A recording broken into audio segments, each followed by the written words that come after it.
All right, you little dinguses, we're back. You little you. No, it's okay. All right, we're back. It's episode 7.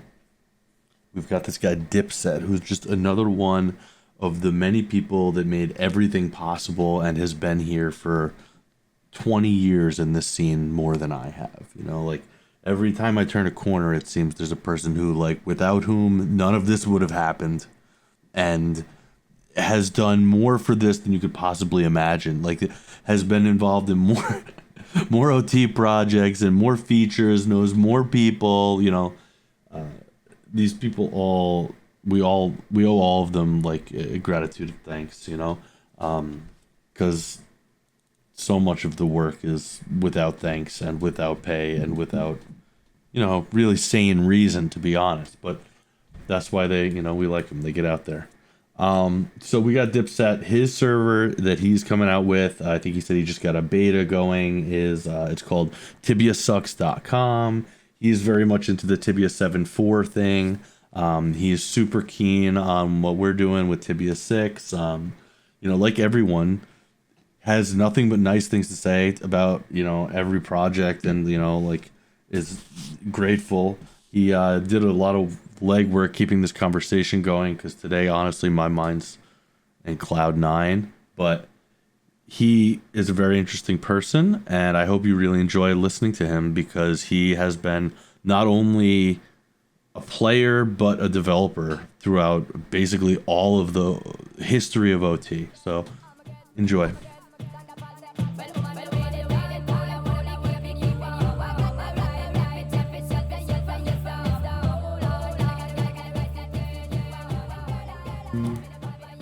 All right, what's up, man? So tell me your name and what the server you're working on is, and then we'll get into all sorts of other drama and wonderful things. Yeah. So, yeah, I go by Dipset. That's the username I've chosen for the past like 25, 30 years. Um, I'm currently working on a server called Tibia Sucks. You can find it at tibiasucks.com. I'm getting ready to launch a PvP event, which I can go into specifically soon. Probably on Sunday, Saturday, the 13th, actually, of this month. I'll be posting some advertisements on OT land for that. Um, yeah, that's what I'm working on. I've been working on that for about 2 years, 3 years now. It's like my sixth project I've gone through. That's amazing. You said you've been using the same name for 30 years? Probably 25, man. Yeah, so I So how started old are playing you? Tibia. So okay. So I got Same into Tibia. question. Everyone always asks, why Tibia of all games? For me, it wasn't really a choice. So I remember back in 1998, I was playing RuneScape with my older brother. We had this computer that was given to us from our grandmother, and we got into the RuneScape, and it was so much fun, right? I remember playing RuneScape back when the first person got like 99 smithing. I was there, like at the event, so I played RuneScape pretty hardcore for many, many, many years. Um, Damn. and very quickly, fun fact about RuneScape, um, they have a system in place where during I think it may have changed recently to where you can't trade holiday items, but during every major holiday, they would drop items throughout the entire map. And so you could go pick up these items wherever you were. So very famously, I think the first time they ever did, maybe the second time, it was these party hats. And so party hats, just like Bitcoin, their value is dependent on how many are accessible. With Bitcoin, people that they burn tokens, they lose tokens, they lose wallets, and so there's not many coins being made. The rate has slowed down because the hash rate. I think I might be out of my realm here. The hash rate decreases every so many years, so it's harder to get Bitcoin. With party Right, yeah, hats, there's only the so people many. that would what's that? There's only so many Bitcoin, There's But only the party hat's there's only so similar, many Bitcoin. right? There's only so many party hats, right? And so initially they were kind of worthless. You joke around, you drop them. Yeah. I don't want this pink one dropping on the floor. Well, after the next few holidays, next few years, because they weren't making any more party hats, the value of party hats actually it was way, way high. I'd missed the party hat event, but what I was there for was the Santa hat event. At this point, I had enough education, enough knowledge of the game and how the economy worked. And my brother and I, we decided to invest. We bought over 10,000 Santa hats. We're buying them for like 10,000 gold each. And as you bought them, as the months went on, they were more and more expensive. So initially bought them for 10,000, spent everything we had, bought them for 50,000, bought them for 100,000, and eventually I had about 10,000 Santa hats. And around the time I was 12, so around the early 2000s, my computer broke. My older brother was like watching porn or something. Something he was doing made the Classic. computer not work anymore. And so we were out of a computer. We couldn't play RuneScape and it sucked. And so we found a computer in the streets. And the computer we found ran like Windows 98 or something, something just abysmal. It was so slow. It could not play RuneScape. Around this time, they'd updated RuneScape to the 3D version. And the computer was so slow, it couldn't run it. And so we had to find another game. So we found Tibia. An old computer off the street can still run Tibia. Okay. Now, the Santa hats, funny enough, that's probably worth like a couple $1 million now in real life. What? But when yeah. I mean, let's see. Google the price of Santa hat.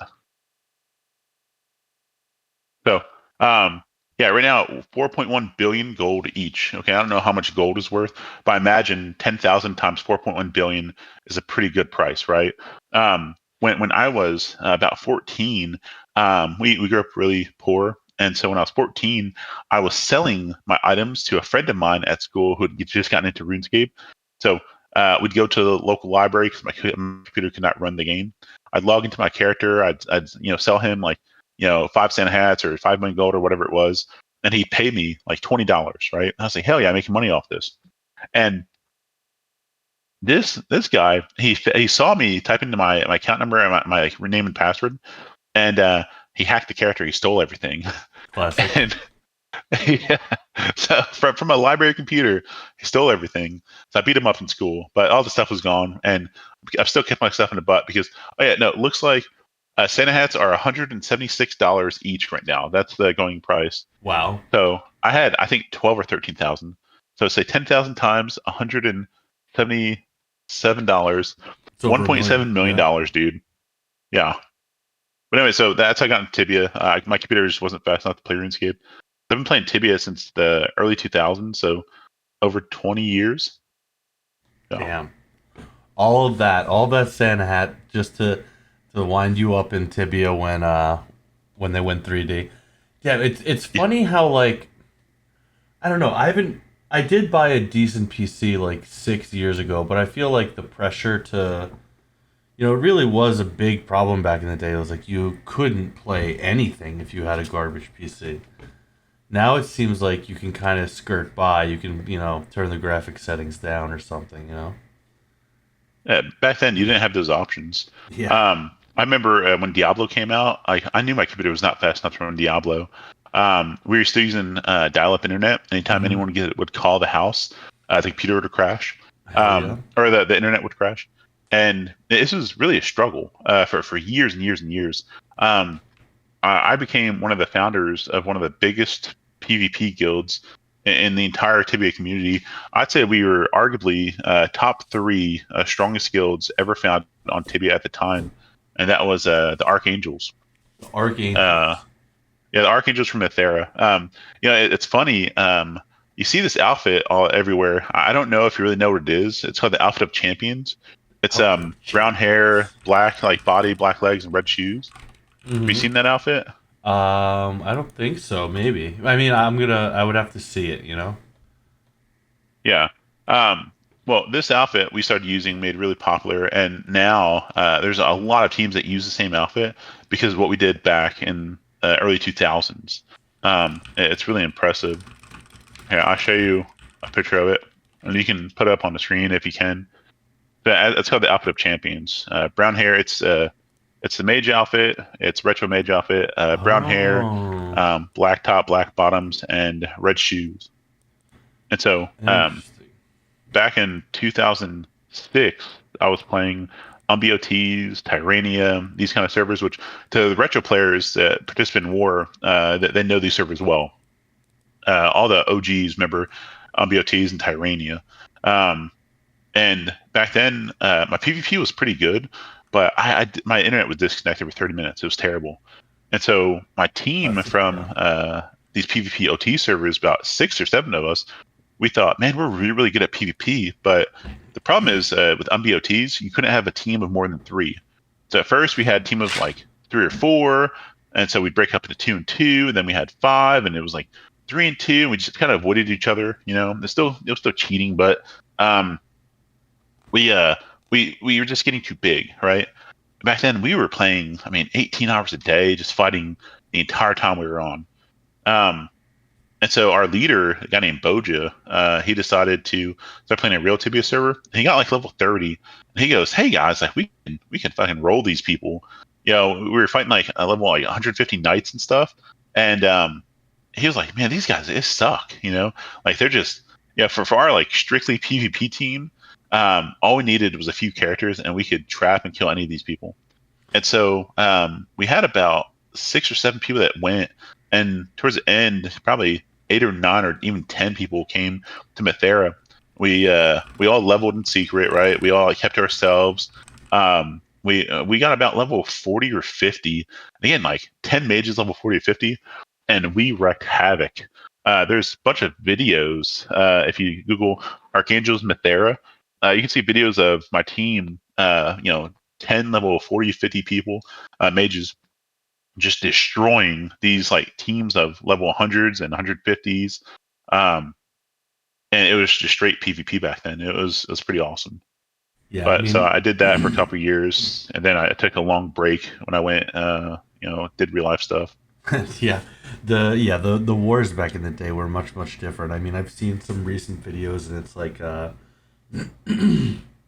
it's not terrible. It's a lot of action, but the thing that I don't understand is like every video I've seen of modern Tibia PvP is just like 10,000 people go and kill one guy, and it's like that's lame. It's not that was necessary though. That was necessary.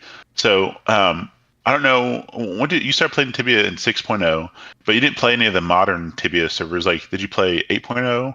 I have played basically every Tibia up to like, um, I don't know, like the Sphinx and the Lamassu or whatever the hell. Like modern Tibia, like maybe 12 or something. I know about the Prey wheel, but I don't know about the Wheel of Fortune thing. That's too newfangled for me. I played from back when like Cyclops is the old sprite, so I think that was Tibia 3 or 4 until 2008. So maybe we're getting to the 8.0 era, and we definitely passed 8.0. But the reason why they changed the PvP mechanics in Tibia, it was a necessary evil.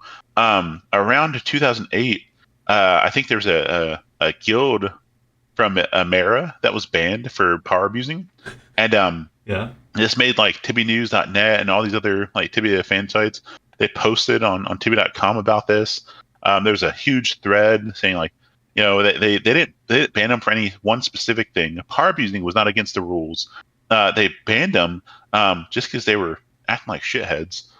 They were charging people to hunt, charging people to log in, charging people to make runes. The guilds in Amera, they power abused that server so bad, and it was a pretty big deal.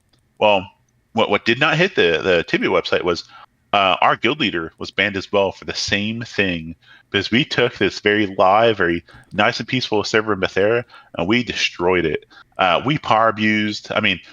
If you can imagine, I could be on a level 10 making like a little rune maker, a little bot character, and I could be hunting like the Port Hope spawns. Mm-hmm. And if someone walks up to me, I'll just have to say, "Hey, I'm Dipset from the Archangels. Leave now or else you're hunted." They would leave. It got so bad to where I tell them, "Drop your boots." Drop your boots. So I'm coming with my main. Move, dude. I like on a level 10. Boots or die. Just the threat of it. Huh? Boots or die. Yeah, boots or die. And I probably made over 20 pairs of boots of haste just doing that. Unlike characters that you could not even, they didn't even verify. The threat of being power abused is so strong that some people quit. The server went from having like 400 online on average to 200. And and this started happening in other servers too. And I don't know if you remember, but back then, the old school mechanics, they worked for so long. Okay, once the big update happened, where I believe you introduced potions, you introduced the 20 frag kill thing, where 20 unjustifieds per person. Right. Knights were overpowered, and so a peaceful server like Mythera, where you had high level knights, where it took 20 people to kill them because they nerfed the mage power so badly. Right. Yeah. You killed 3 people, you killed knight 3 times, and you were all red skull. And we were getting banned left and right from just going over that kill limit. And so very quickly the meta became have a high level knight with a bunch of druids, and that's it. Yeah. I mean, once they introduced Red Skulls, I basically stopped playing like in the same way. Like, I basically only played solo and like for a month a year as soon as Skulls were introduced. That was like the end of Tibia for me, essentially. The Skull thing is like ridiculous. I don't understand. It's just giving up. They were like, oh, we can't make a game where PvP is in any way balanced, so we're just going to put like this arbitrary limit on it, which is just like the worst possible solution, because it Well, creates to be all fair, these ridiculous scenarios where it's like, oh, I'm 1 kill away from being red skulled, so everybody around me can act like a total piece of shit, and I can't do anything about it because I killed 2 level 8s 20 days ago. It's, I don't know, the whole thing is cockamamie, I think. well, to be fair, it's a complex problem. Now, Yeah, for you sure. host Slaynville. It's based on 6.0. Is that right? I would say 6.6 is really our target, but really it's like kind of reimagined at this point. So, what are I had 2 questions. Firstly, what are the key differences between 6.0, or sorry, 6.6 and 7.4? Because everyone knows the 7.4 rules. Okay, Retro so servers, 7.4 is the way to go. So, what are the differences between your server and a 7.4 okay, server? so the major one would be there's no exhaust on runes, but there's a delay on when they fire. So when you fire a rune, it goes off a second later. Now, was that a real Tibia mechanic? Yeah, yeah, for sure. And So like the thing is that like it gives huge value to things that are instant. You see? I kind of get it, but so are you saying essentially I went on to your server, I made like a level 10 sorcerer with magic level, 15 or whatever, or to 25. I made a backpack of sudden death runes. I could then set tasker, like a mouse recorder, to spam rune on a player 20 times, and within a split second they would die 1 second later. No, because there's like an action limit. You know, like there's an Oh, overall like it's not exhaust, but you can only do so many things per second.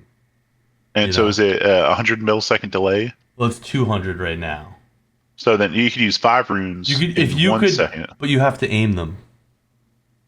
You have to right click Now, on your backpack and then click on the person. now, what if a player is running? If it's a 1 second delay, is it still going to hit them? So it's you hit them at the time you click, not at the time it goes off. So you have to click on them accurately, and then it will So go off. the old school aiming, but then so the like accepted position where it's like you did hit the player, that's instant, but then a damage occurs 1 second later. Right. Okay, and that's a real Tibia mechanic. Yeah. So Oh wow. or there's more. It gets crazier. So you can only look at your battle list or your backpack, not both. Yeah, I remember you showed me that, which is like kind of a cool mechanic. It's crazy. So you can't aim runes on the battle list to monsters. Is Not that at is all. that Yeah, right? yeah. You have to aim every rune, monster or What's your creature. highest level player, Like 103 and what vocation are after they? uh a knight, and then like shortly right behind them is like a sorcerer and I think two more knights. Wow. So I would imagine a game like yours, you'd have an overabundance of knights because For sure, it we would do. suck to be a mage. No, it does. The guy who's a sorcerer is just insane. If he was a knight, he would be level 130. Yeah, You know, yeah. It seems like it's he's it's just a much class easier to play above. knight. It is for sure. So more features would be like like real invisibility. Like when you're invisible, there's no sparkle. And so this like really is complicated because when someone walks on your screen invisible, you don't see them at all unless you're looking at your battle list, which you probably aren't. You see? So if you were a mage, I imagine you almost never look at your battle list because you always want your runes ready. Yeah. Okay, Interesting. so now when you combine that, here's the thing: is so the what really is the true gas of Tibia 6 is the combination of instant spells and the rune delay, because the way it works is like if I fire a rune and it connects and then I wait 0.99 seconds and I hit like UE, if the UE goes off before the rune, it exhausts the rune. But if the UE goes off like zero point 0.1 seconds after the rune, it's a perfect combo. So Wow. in Tibia 6, you have what we call combos, where it's like if you time things perfectly, you can do 2 rounds per round. And that is the drastic, that is like before every nerf to PvP that you know, this is actually the real one. The real PvP of Tibia was when you could do double the damage. Well, so you're saying real PvP, but I think a terrible mechanic to balance, right? Because you're gonna have people that complain about that all day. I So understand it's very nostalgic, here's the but thing is that in Tibia 7 and on, all the classes get melted into one class that is really just Paladin or Knight. And they all do like they end up in on a trajectory to be essentially like just different flavors of the same thing. In Tibia 6, the classes are tiered. So Sorcerer is the best and Knight is the worst. So they're not balanced at all. It's like League of Legends. yeah. Well. It's Um, difficulty. Now, what are the differences between 6.6 and your server? Okay, so I changed the map a lot and the art a lot because I believe in like restoring the mechanics, but like I don't believe in just like making. First of all, I don't believe in putting extra effort into making things uglier. You know what I mean? Like I Yeah, started from I a absolutely know seven. what You you know what I mean. Yeah. mean? It's like everything that I retrofit. It's like I have to go backwards in time, and it's like I have to do that work. So like I'm not. I like the Tibia 7.6, 7.8, or even later. Like the art for the like the way the shore, the waves crash on the beach, and like all these different nuances of the way the grass meets the sand and the tar meets it. Like in actual Tibia 6, everything is like there's almost no border tiles. It's just like water and then road.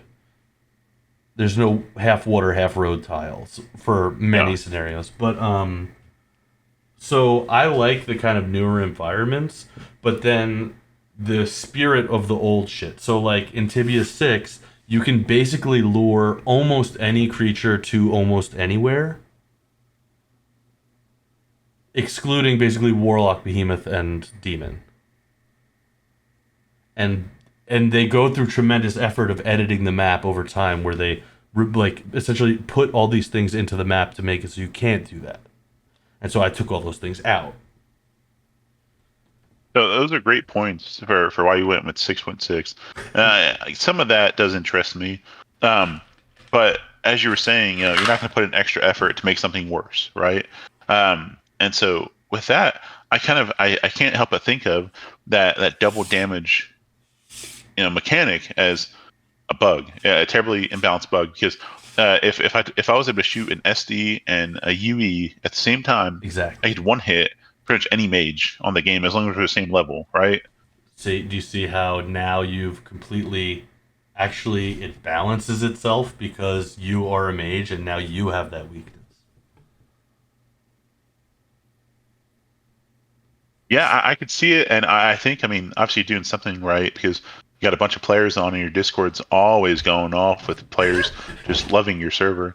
Um, so, I mean, The thing is I they don't get it. fight. So you have a point.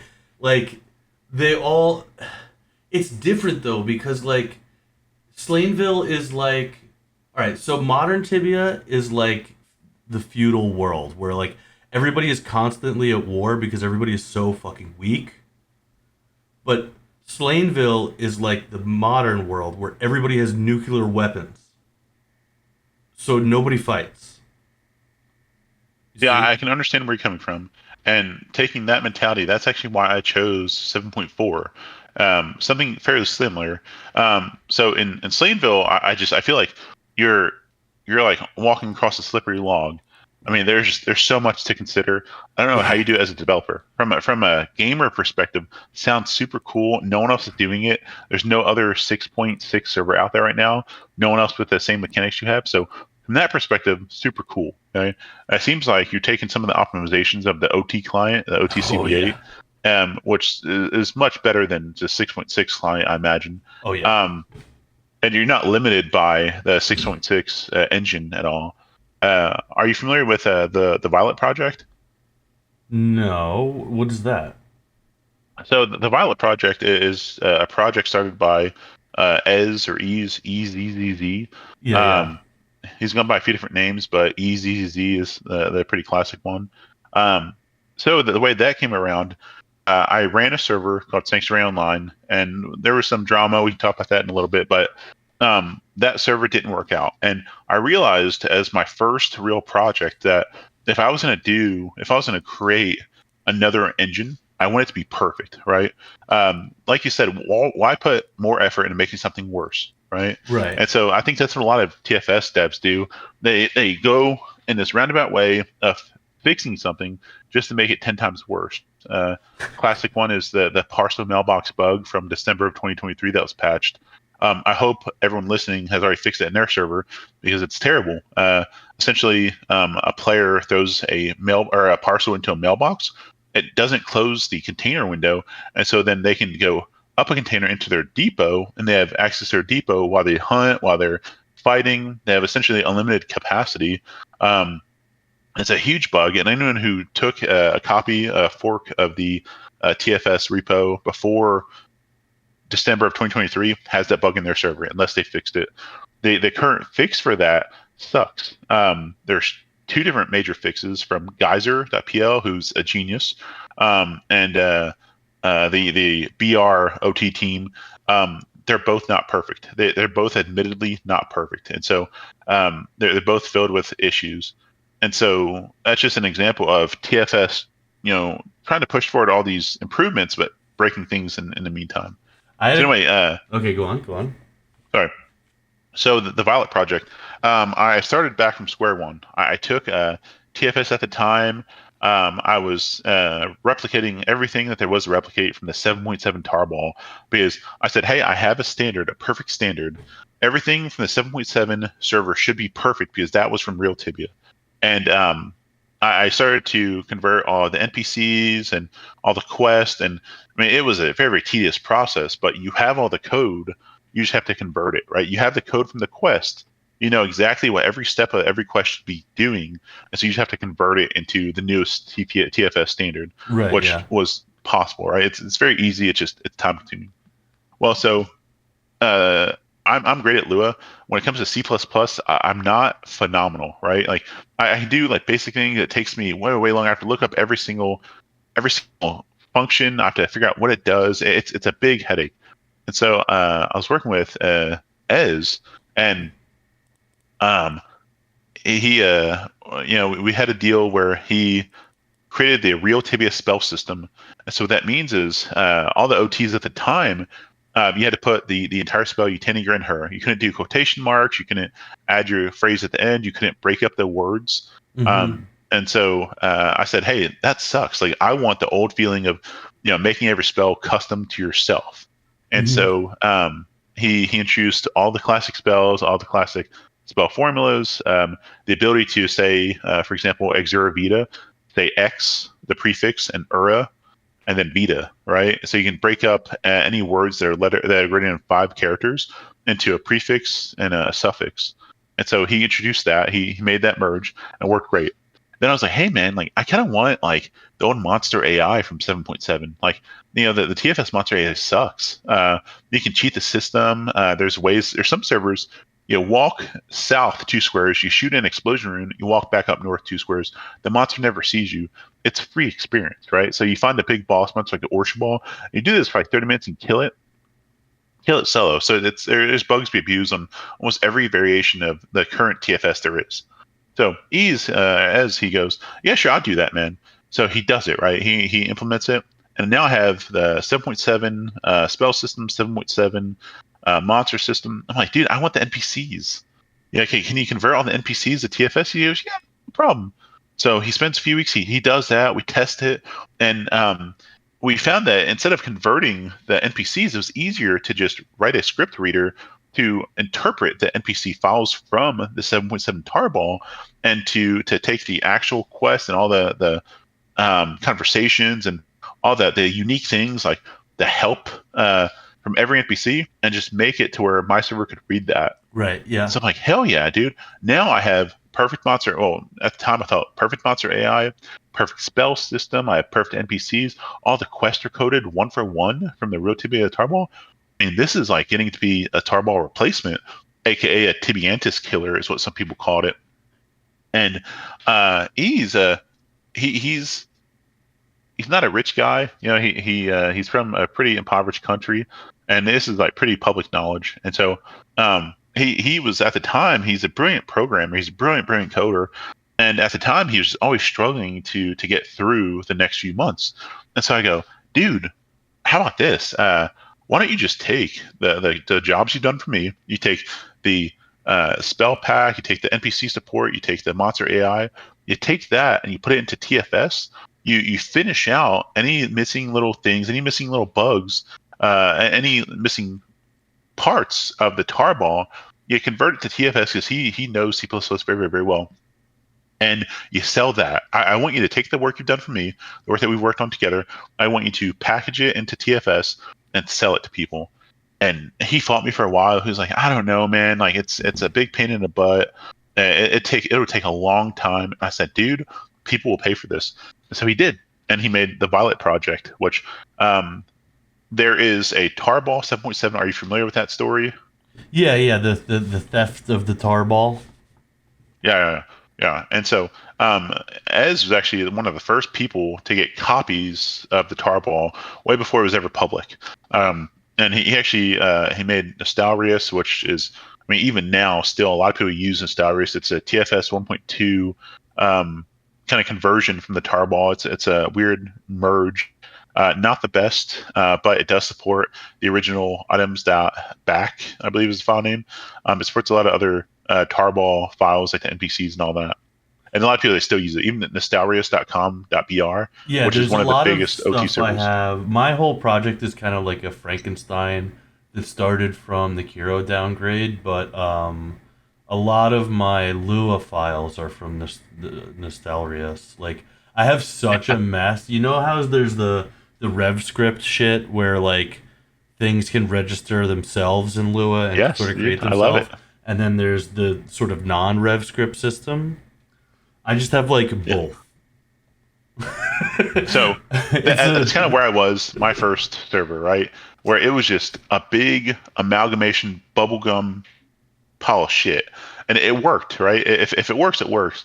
But the problem is that if you don't have very good version control and you're not starting from a clean project where you know where everything is, and it's impossible to do that your first time through, right? Well, yeah, for sure. You'll run into issues where, you know, the thing you added 2 years ago is now having problems. Right. No. But yeah, no. I'd say every other server that doesn't have the Violet project either uses the Nikiro downgrade, which, oh my god, that's a big headache, or Nostalrius, which, dang, you don't have the rev script system, you don't have, you know, all the upgrades from TFS 1.4. Yeah, exactly. When Nikiro released those downgrades, I thought this is the worst thing ever. Not because it was bad code, it was because it was such a huge job. There's no way one person could do all that work. And so Nikiro, he's not the genius, right? Like there's like a handful of people that are just like they're OGs, they're you know, full scale coders. They can code everything from the bottom up. Necro is one of them. And so when he released those downgrades, there was bug after bug after bug. And Nekiro, he didn't make any money off it. And so he's not really motivated to like attack this thing full on, right? Initially he was pushing fixes, but towards the end he was like, hey guys, like I released this just to help you out. I'm not here to like, basically make TVP, right?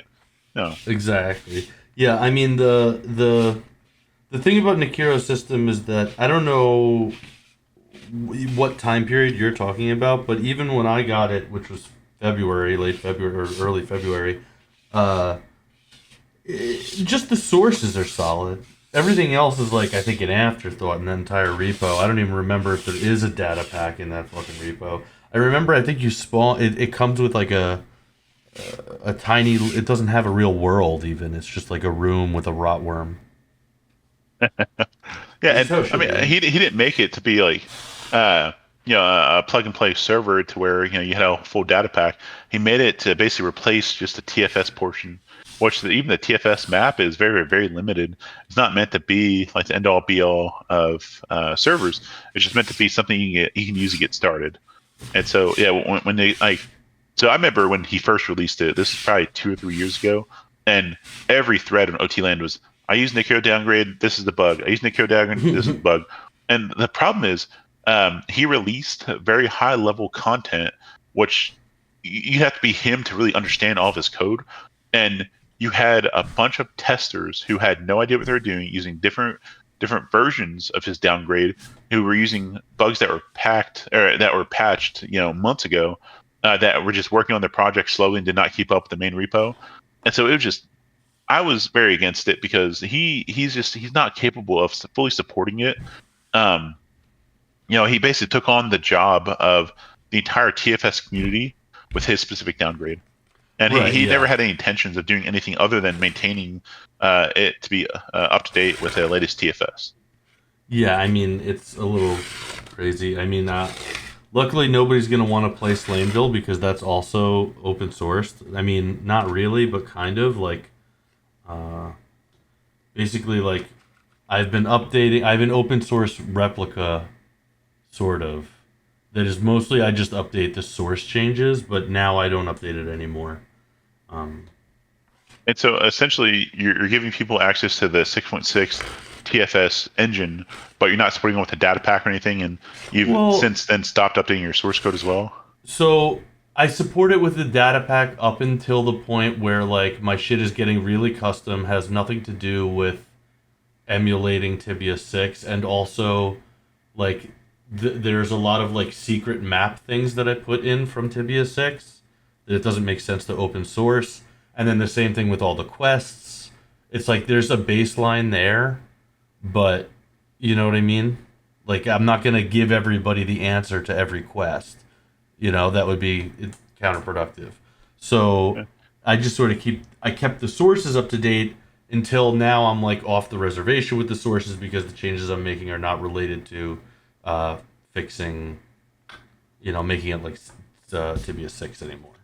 So you get a great head start, if you really want. What do you use for your references for 6.6? Because I know that you played back then. You have a few friends that played it in that time period. So I heard on your last podcast, you have a friend who's pushing you to make this server. So basically, I mean, as far as people go, yeah, I have every real American Tibia 6 player started with when slaynville started. So, and it's not really that many people. It's like there's only 100 guys that were alive that played Tibia in this era and lived in America. It was really 3 towns. So, but that is next. I don't want to be mean. These guys are all put in a lot of effort, but like all of our memories are dog shit. So, really going to deeper and deeper and deeper sources was the only way to find anything remotely close to truth. And I would say I've done probably 1,000 hours of research. There's the one huge tool is using the Wayback Machine to read tibia.de. And so, like, reading forum posts for a long, long time, there was a debate about, like, they basically yelled at me until I set a minimum a minimum heal of Exura at 10 because they kept Exuraing for 7 after I set the formulas right. And so then eventually I had to revert the minimum because I found a forum post from one of the people that was complaining from 1999 on tibia.de, and they were saying, oh fuck, I just exerted for 8 HP. And I was like, got your ass, here's you 22 years ago. You cannot rely on anyone's memory, no matter how sure you are. That's something we found with the Violet Project. So the Violet Project is me, Michael, Lou and Zara, Ez, and a few other people. I don't know if they all want to be named, but those are the public ones that actually have projects using TVP to advertise it. And so when we first started that project, and Ez made a Discord and he recruited a few clients who paid him for access, we were very quick to correct anyone who said, I think I remember it like this. No. The way we're going to do this, thankfully, we have access to the best reference, the tarball. And so we had 2 servers running 24/7 you could log into. Right. And if you think that you remember something, test it. And if you test right on the tarball, then we'll implement it. If it doesn't test right, cheating, show bro. me the reference. Having an actual server there to test it on is that's hell so yeah. The thing is, no one wants 7.7. Okay, TVP is actually it's 2 different distributions. It's 7.7. It's 7.4.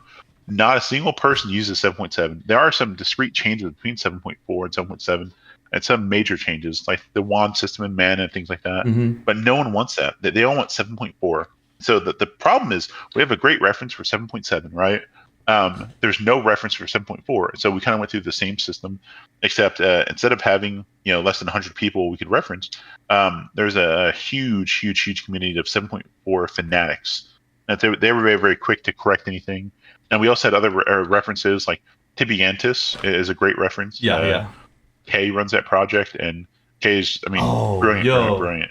Their entire team is just. Let me tell you. Okay, so let me take you on a little journey through Tibian regeneration. So up until Tibia 6.0, you got 1 mana and 1 health every 16 seconds. 1 mana, 1 health. That's it. And it was the same for all locations too. Wow. So then my version. Okay, so runes. in this version of Tibia, you get magic level 1 for using 400 mana. Right? And so that's 20 Utevo Luxes. And then in my version of Tibia, you gain mana roughly twice as fast, but then a little bit more for promotion. And it takes twice as much, so it's 800 mana to get magic level 1. Wow. And so then modern Tibia is based on double that, which is a 1600 mana for magic level 1 system. And the and the regen is like 4 times faster. No, they changed that system around 7.6 or 7.7, I forget. After 7.4, nobody really cares. But so I think we can both agree, at some point, Cipsoft, making these decisions, they made bad decisions, right? That's why we all play these old retro servers, because the new servers, I can't get into it. I don't understand that the AoE spam, these combinations of attack spells, you try and time up just perfectly because every spell has a different exhaust. The constant trapping yourself in these field bombs. It's not fun. It's not fun for me. It's boring. It looks lame. I can't get into it. Hunting has to be a headache. You hunt for 1 hour and you have eye fatigue for 2 weeks. Yeah. And so at some point Tibia began to suck, right? Yeah. That's why I named my project Tibia Sucks, because I want to go back to when I thought it was the best it could be, 7.4, right? And I wanted to basically make a derivative, make a fork of Tibia, and implement features as I saw fit, implement content as I saw fit, and basically make Tibia great again, right? I think you kind of did the same thing with Slaynville. Is that fair to say? Absolutely. We're all trying to make... Yeah. I mean, that's the 2 questions that I ask that I always start with is... how old are you now, and what age did you start playing Tibia? And then usually in my head when you tell me how old you are, then I'm guessing like okay, I can adjust and say okay, 7.6 is when you were 14, so that's what you like, you know. And Yeah, for I me, mean, it's just a little bit younger, and for other people, it's just a little bit older than you, like I remember, gosh, the early 2000s. So I must have been 9 when I started Tibia, 8 or 9, just crazy. And there was a break there. Life gets in the way, but Tibia has been a major part of my life for that pretty much that entire period. But I will say that I stopped playing real Tibia around the time when they changed the PvP and skull system. Have you ever heard the name Fuseo, also called Fuseo Fusion? Fusion. No. So back before, so actually right after they made the change to the 20 unjust goal system, they made the change to where knights were overpowered. You just need a knight and a druid, and they kind of ruined war. Um, we were destroying servers. We actually other servers would contact with our leaders, and they would offer us, a Word document with 30 account numbers and passwords, and they would allow us to go on their characters on like say Julera or Libera at the time. We even call it Rubera, Silvera, all the American servers. We would go there, we would get access to their accounts, and we would destroy the other teams because our team had such good PvP. At the time, we were using Elfbot. Do you know what Elfbot is? Elfbot NG? Yeah. That's like all. A lot of the stories you're telling are actually like guys from the periphery of my group. Actually, the Elfbot was actually made by a guy that used to play with us. Yeah, so that guy was a genius. Um, Yeah. and so the successor in some ways, but I still argue Elfbot's better. The successor in some ways to Elfbot was a Brazilian guy who made MageBot. And so Elfbot had before they didn't have a navigation system at first. There's no way of using a navigation server. And so we were using Elfbot, and actually this is what got me into scripting. I made a bunch of custom scripts that would rely on who's on your screen, your teammates, your enemies, who the leaders. It got very, very detailed. At some point, actually, I hit a limit of so many characters in a single script. I think it was like 500. That's when your scripts were like auto 200 haste. My Yeah. scripts are so in depth, they Yeah. broke that limit, so that it increased the limit, so I could keep on scripting. And so I had all these different variations, all these different scripts that basically allowed us to go in and just wreck house. So we're going through all these American real Tibia servers, getting access to, probably in these days, $500,000 worth of characters at every login, and we never, made hack letters or anything like that. It was always on the up and up. We just wanted to fight, and the people that give us access, and we won a bunch of different wars until there's a team that came out of Brazil, and they were called Fuseo. And some people called them Fusion, but Fuseo, Fusao is really what they went by. And it was led by the guy. It was Oh, a guy from Fusão. Dolera, I believe. I Who? see. That's Portuguese, right? Fusam. Fusão. Yeah, Fuseo. Yeah. Um, and so they were led by a guy. I think he came from Dolera, maybe. And he's like one of the top guys in Dolera. And Oh. then our enemies begin to do the same Really there. thing. They'd give their characters to the Fisao team, and they'd use MageBot. And MageBot was, for all intents and purposes, it was better than Elfbot in regards to actual war. It was faster. The combinations were insane. They And were it so had a precise. mage bomb system that they used, They right? had MageBot system, yes, Yeah. yeah. That They, was they, the they, end for they me, really, because I like there were first like we were very purists when bots came out. Like eventually the Ryan guy that made Elfbot ended up kind of in our group, but that was after I was out because bots that was the end for me. But then even after I quit, I remember one time I was watching somebody play and I watched a mage bomb happen to them. And I was like, I'm definitely not going to play this fucking game anymore. That was ridiculous. Yes, yeah. I remember those times specifically. It was a pretty crazy time. For me personally, what it taught me was because initially we didn't use bots. Initially we were like purist PvPers. Then when the bots came out, for me it was more of a technological challenge, right? Yeah. It was okay. I have this system. I have these scripts. I have these functions. I have these variables. What can I do with them? and so it got me into scripting. And to say that my first scripting system was Elfbot, it's no joke. The scripts I had, I made a magic wall line script. These are things that you were not seeing on any other server, and Mm-hmm. it was so intricate. Um, and so if you sale came and they made Elfbot, Elfbot is ugly. Elfbot's user interface is terrible, um, but its functionality cannot be beat. It's faster. Everything was synced up.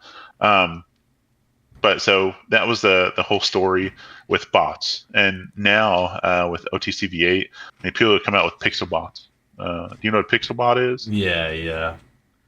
Yeah, and It's so getting a little ridiculous now with all these different things. But that's what I'm hoping. I heard the last guy I was talking to was saying like the hot move is going to be just getting epic anti cheat on your server and just calling it a day. no, there's a server called it's not a very well known server. It's called uh, Aldream or A Dream. It's I think it's a short name for Alicia's Dream. It's I think a Mexican server maybe, and it's the only server I've ever seen that has shadows in their client. They're doing some pretty cool stuff there. But I actually I use a pixel bot called Uopilot. Uopilot it's for Ultima Online, and I found that it had simple Lua scripting essentially, and a pixel bot where you could determine like the color of a pixel based on the coordinate. And using just a few simple functions, I made an entire working cave bot out of Uopilot. That was my second iteration into coding, and I used it to destroy a bunch of servers. I was always number one, barely put in any effort, and it was a ton of fun. Being the only person with an advantage is a ton of fun. But Adream, you definitely look into that server. They actually have a great anti-bot system. I played that server for a couple months and I never saw a single person cheat. And I tried everything I could, but they have a great system where with OTCV8 you can check the mouse position at any given point. So anytime you click, you can record a time and a coordinate. This is all client side. Now, there's a way to take that client side data, create a log somewhere, send that log off through a HTTPS server, Mm-hmm. and you could get a log of where the mouse was during every action. Um, if you can imagine, Yeah, the yeah, yeah. mouse is like a race car. If you had a race car as fast as it can go, souped up with a supercharger V8 like Punio or Bubble Gaming or someone who has like very very good hand-eye coordination, they can still not go from New York to California in 2 minutes. They can't. It's just not possible. So same concept with the mouse positions. If you could just simply create a log of your mouse positions and where a person clicked, one, they cannot be that accurate. So you have to check the pixel they clicked, the coordinate they clicked. If it's the same, they're cheating, right? If you're going from 124 567 to 124 568 back and forth 1,000 times in a second, you're cheating. Right. Yeah. If the velocity of your mouse movement is too fast, you're cheating. You're right clicking your rune, left clicking yourself within a fraction of a millisecond, you're cheating. And so that's how a Dream does it. They have a system where it's all client sided and it tracks your input. And if you move the mouse too fast, if your coordinate variability doesn't change, then they stop your input. And so and it resets once your variability increases. So that's something you could look into as well. Damn, that's beautiful. Yeah, yeah. I mean, the interesting thing about Tibia is that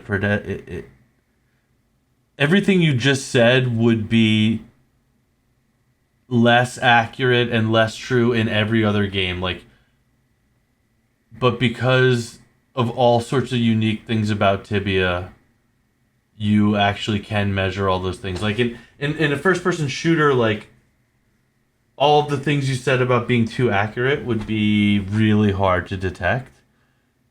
Um, and also every bot would be sophisticated enough to introduce variance, if that makes sense. And that variance would be statistically impossible to tell from fake or like real from fake. I think that at some point, it's very easy to make a detector that could essentially give you a list of people that you need to investigate, right? Yeah. Yeah, if someone has shot the last 1,000 SD runes on a battle list, they've not missed once. That's the one I'd look into, right?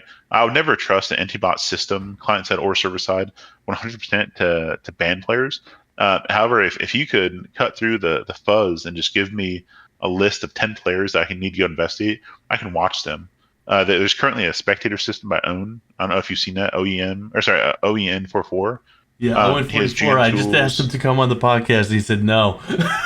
Yeah, he's kind of big wig for that. He's not a public guy. He's just here to code, do his modules, get out. He's too He big. doesn't like talking. He doesn't like bullshitting.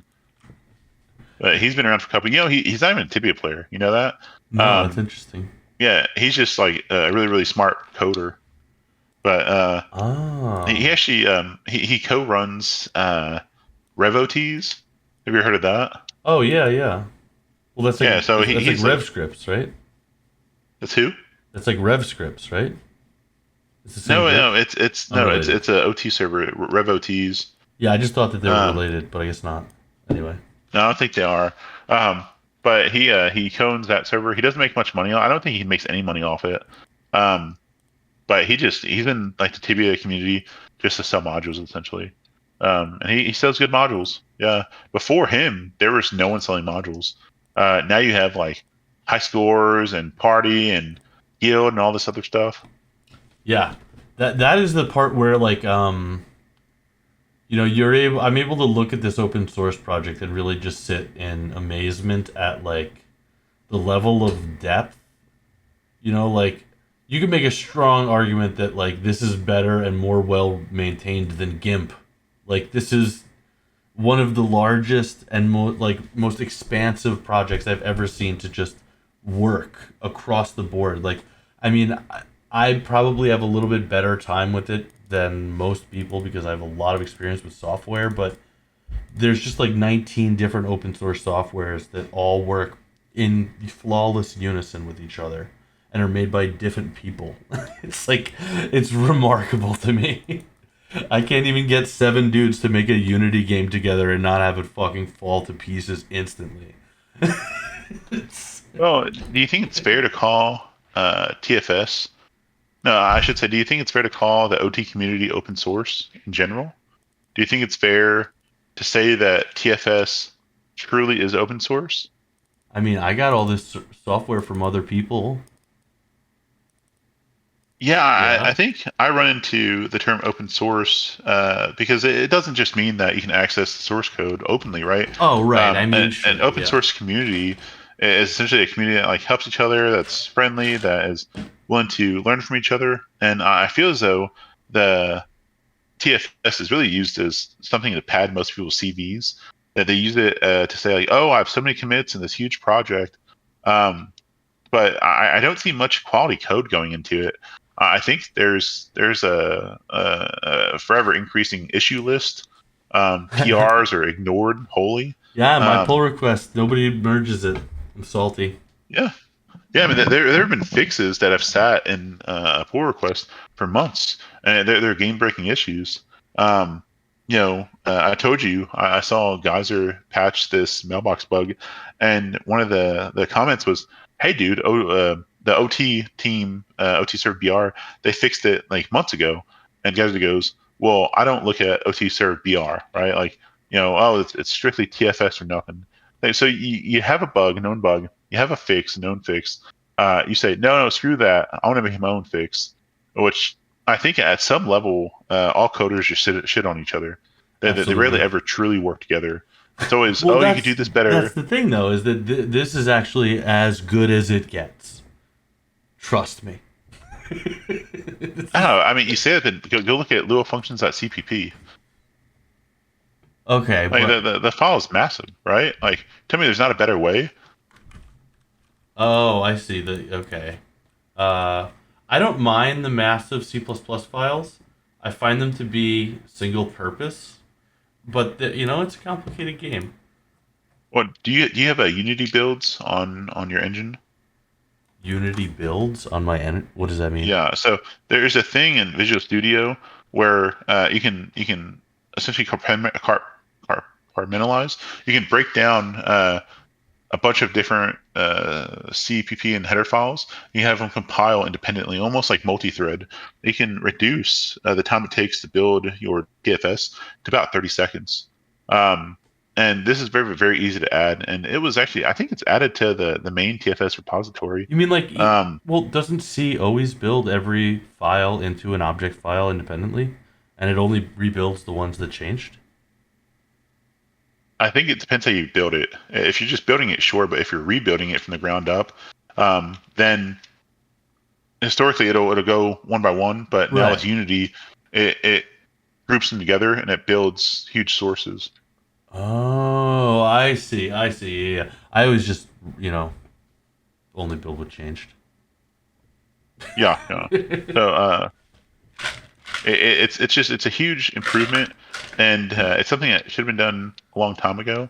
Um, and I'm sure that some of these actually I know for a fact some of these private projects have had that capability, like way before it was ever introduced to the TFS repository.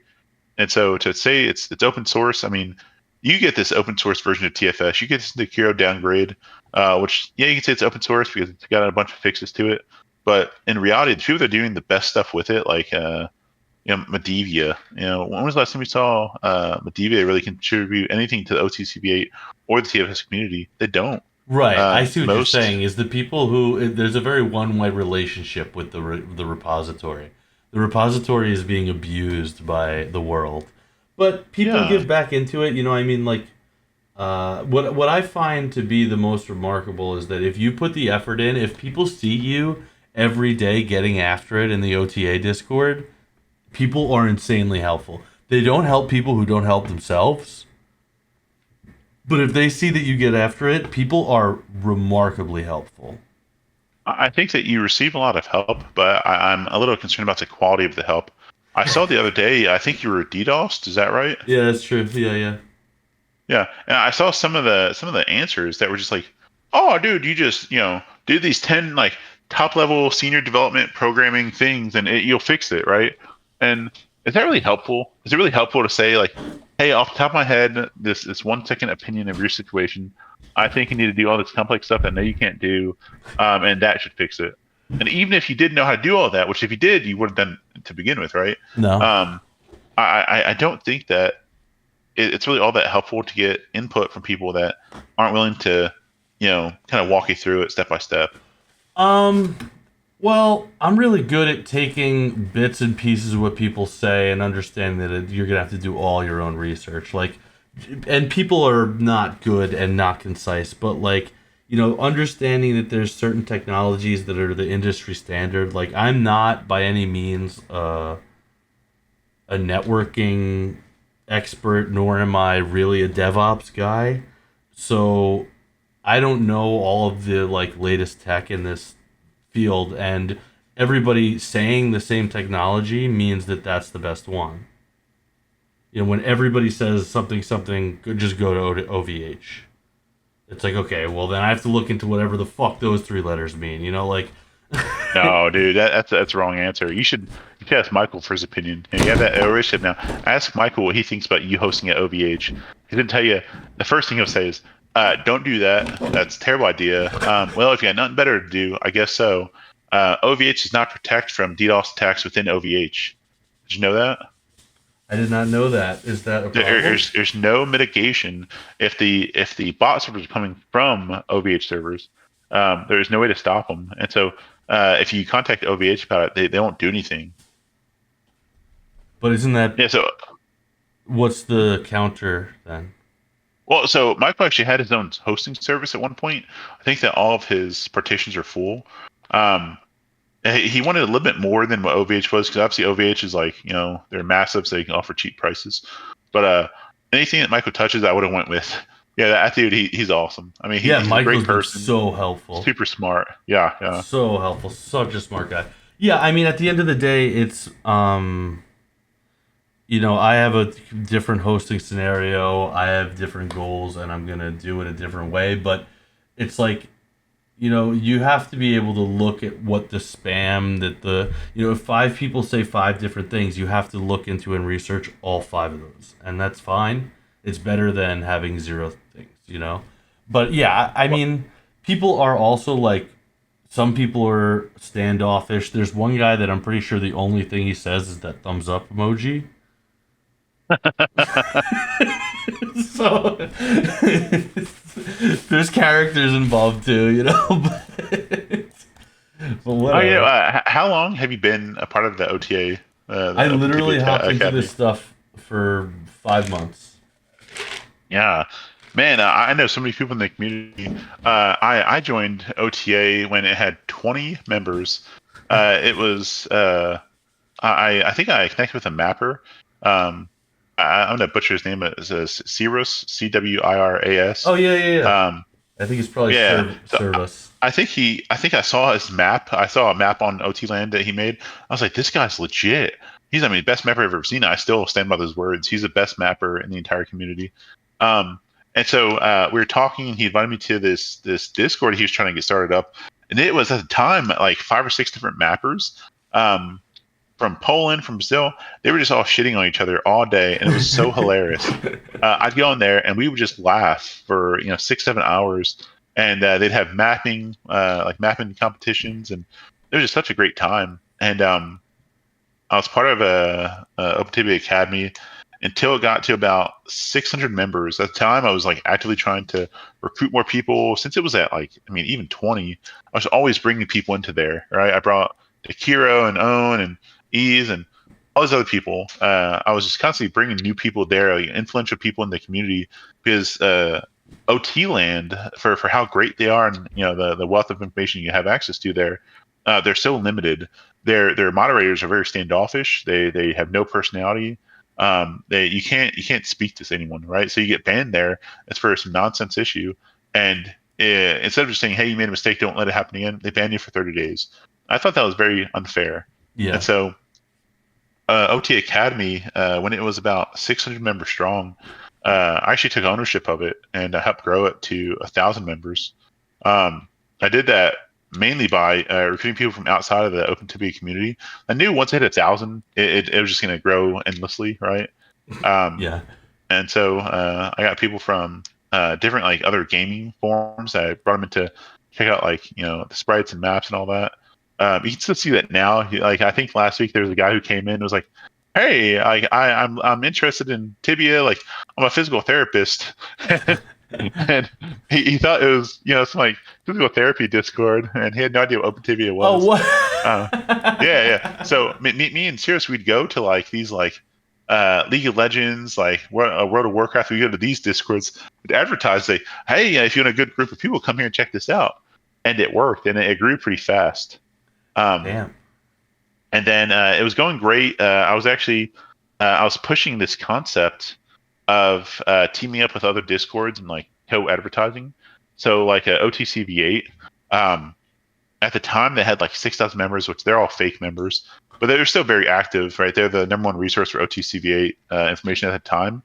And so I was contacting with them, and at first they said no. Then when we grew to 1,500, they said, "Please, we'll do it." And I said, "No." At the time, they're falling downhill, and it just wasn't worth it. But yeah, there he goes. Theorist, he said, "Hey, I want to take back ownership. Like I'm ready to like run this thing again." I said, "Okay, great, here you go." So I gave it to him. And then he got bored, and so he passed it around a little bit. And one of the guys actually ended up. It was another mapper. He ended up taking it and turning it into a meme coin scam Discord.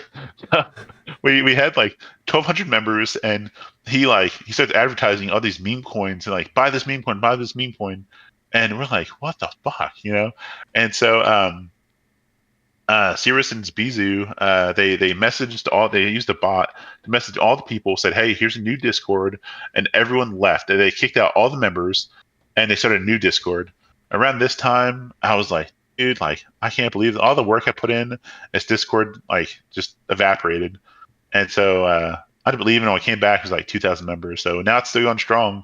I mean, I think 2,200 members. A lot of them are real, active, very active every day. Probably the number one resource for any Open Tibia anything. I'd say there's more information on OTA than OT Land these days. For sure. I don't know. I definitely went from zero to hero in a very short amount of time, and OT Land was like it. It depends what kind of problem you have. When you're first starting out and your problems are just like, what the fuck is this stuff? How do I? What the hell does what do? Like you have very basic questions. OT-land has everything, where it's just like, when you just Google OT-land rope.lua, because like you are missing it or whatever or something, like it's everything's there and you can figure it out. Then when you get to more really complicated problems, or if you have a question, like if like here's a question you can't ask OT land is like, hey, it's 2024, what OT client should I use with Nikiro's downgrade? That's a complicated fucking question. There's probably not a forum post that will like be up to date and answer your question with the most relevant information. Whereas like a human knows. Like whenever my questions are like, what pieces should I put together, or like, hey, where can I find a marketplace for sprites? Or like, hey guys, what sprite sources, something like that. That's like a human question, because the answers that are old are irrelevant, because literally the links on OT land are dead. Yeah, absolutely. Anytime I search anything on OT land now, I get like this junk from TFS 0.3. Yeah. Like, oh my god! And everyone everyone that uses TFS 0.3 now, bless their heart. Like, I get it. You're committed to a project and it changed. Now it's like 1.2, but I don't know, man. Half the information I find on OT land, it's useless. It doesn't work. I can't tell you how many scripts I've tried that are like, oh, this is the fix, and it's outdated. Yeah, I mean, there is so much shit where like, I had, every single shop I have is busted, because it'll be like you say hi, buy table, and it's like, oh, would you like to buy a chair? Because the version that I have, it's mismatched item IDs. But I've had so many bugs where it's like every single NPC, misidentifies the player, and then I have to like control replace in every NPC. Or like there'll be bugs where like the compat.lua file, like for some reason, I don't even know how this happens, but like other people have different versions of the functions in terms of like what letters are uppercase. Like do teleport thing. Like there's somebody out there that has do teleport thing, but it's all lowercase. And it's like, how did that? Who in their right mind like took their entire repository and did like to lower? But somebody did that shit and then put it back out into the world. Well, I don't want to say I told you, but that's the Nikiro downgrade for you. Okay. Yeah, exactly. Yeah. So, but the thing is that like most of those problems, like if you are really handy with Visual Studio and Sublime and stuff like that, like you can just be like, okay, I know how to not only solve this problem, but use regular expressions to solve every instance of this problem in 1 second, And then No, it's pretty great. But and that's the thing, is that even with a total fucking mess, you can really whip this into a clean project in like a month. If you have like a total Frankenstein mess, you can kind of clean it up real quick because it's all just so geniusly laid out and separated, especially what's in the C++ compared to what's in the Lua and how those things are architected. It's like it's so hard to make spaghetti code. You have to really not know what the fuck you're doing. Yeah, well, I think when you talk about spaghetti code, we need to talk about OT serve BR, right? That's like hey, leave the Brazilians alone, right? That's called gambiarra, okay? It's positive things, actually. So I will say that to their credit, they're advancing faster than anybody ever has, right? They've done things like they've changed the entire client system, the client ID system. They've made tools that TFS just does not have support to, like an updated object builder. They've done a lot of really, really, really cool things. They've standardized all the Lua scripts. I think they've totally gotten rid of XML, which thank God. Okay. The only problem is you have a bunch of people who are typically pretty informally trained, who know a thing or two about C++, and who are throwing code in without knowledge of the consequence to come. Right. And so that's why TFS is still being used, right? TFS is like the old and dusty, like village man, right? So the Mm-hmm. old man with like white hair, very reliable for a lot of things, right? Like you know exactly what this guy's going to do every time. Mm-hmm. OT Serve BR is like new hotness. Come down the road, young, buff, but kind of dumb. Okay, so it's like, what kind of problems do you want? That is, yeah, the types of problems that I really don't like are like stability, uh, whoa, never mind. I like, I find that the OTC client, it really just never crashes. Like, we've had one little issue where people with like super beast machines, if they set the frame rate cap to like infinite, they will get like a rare crash from their machine just running at like 999 frames per second. But other than that, anybody who sets a reasonable FPS cap, I think there's almost no bugs as long as you don't multi-client. Well, so OTCV8 was never meant to be the best client. It was meant to be something that could be sold to OT developers who had money. Okay, and so the end user product is phenomenal, right? OTCV8 is just, it's clean, it's smooth, it works, right? Mm-hmm. But I still think that there are a lot of gaps, a lot of downsides to using OTCV8. I don't know if you've heard of the newest Miha client. Mm-hmm. Um, so first there's Eddie Bart, and Eddie Bart essentially retired. I think Eddie Bart was just burnt out because people were just abusing his project, and he was not getting paid for it. It was Yeah. open source. So then, whenever Conjure came, and Conjure, pretty good programmer, he coded OTCV8 with the help of like Own and a few other people that he mentioned in his like retirement post. Um, he had this intention of selling a very, very, very expensive client to a very select group of people. The problem is the amount of people that make enough money to pay $4,000 or $5,000 for a client, and the amount of people that could actually use his client to make something better, not just use the stock OCCV8, very, very, very few. I think he's only made like 40 to 50,000 for that client. Which, if he ran an OT server, you could make up to $200,000 a year with even a simple like OT server that has 200 players on. Yeah. Um, and so it was a business failure. OTCV8 was, and it's likely why he never really progressed to the levels of functionality as Miha. Because the Miha client, I mean, you can get. I mean, they say frames per second doesn't matter, right? Like, who cares if your client has 13,000 frames per second? You can render 20 million monsters, but every time you hold the left and right button, your client debugs, right? Like, who's going to play that client? Yeah. No, I'd rather play the client that's like pretty good, that doesn't have the bugs. Um, but OTCV is by far not the best you could possibly get. There's a ton of improvements and additions you can have. In fact, I had a client. I made a server called Sanctuary Online about 3 years ago, maybe about three or 4 years ago. I made this server, and my client was based on the Miha client back then, before it became like this OT redemption project. Um, and I worked with a guy named Mr. Unira. He's phenomenal. This guy is like, I mean, he can do, and he's a lead developer in all respects. The stuff he's done in real life for coding for big companies is insane.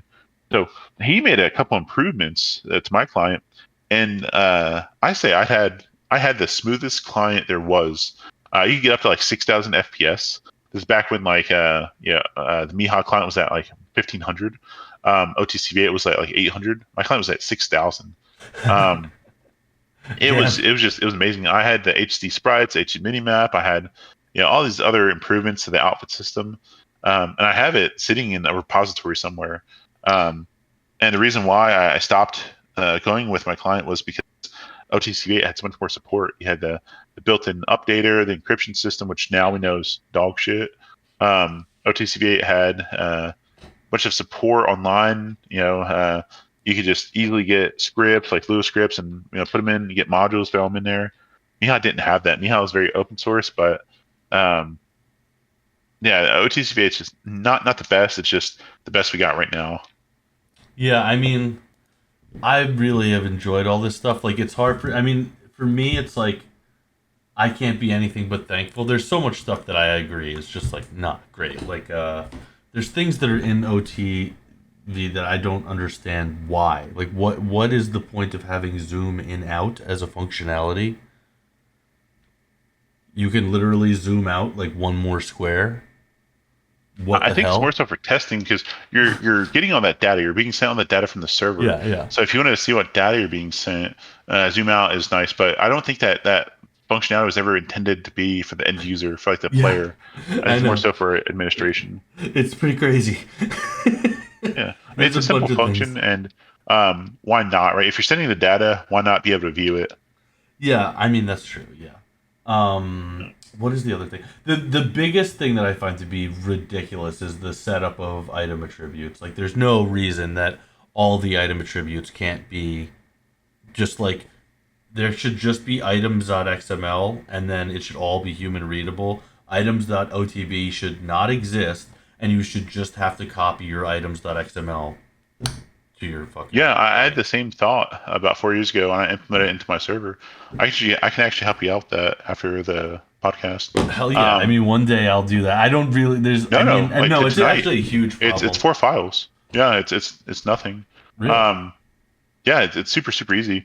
Yeah. Like, So I would have to I dropped back those. solve for everything. I would have to do the work of putting every attribute into the XML. No, I have a program that does that.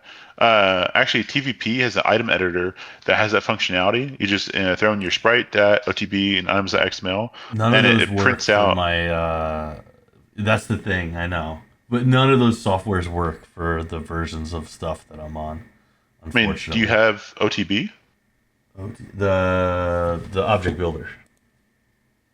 No, no. So Object Builder, you just use your sprite and dat. Object Builder has nothing to do with items.xml Right. or with the way you gotta look at it is you have client side files and server side files, Right. right? Of course. Yeah. For Yeah. the client, you have a sprite and dat. So sprite controls all the pictures, and your dat controls all the attributes. Those attributes tell your client, which does not use OTB at all.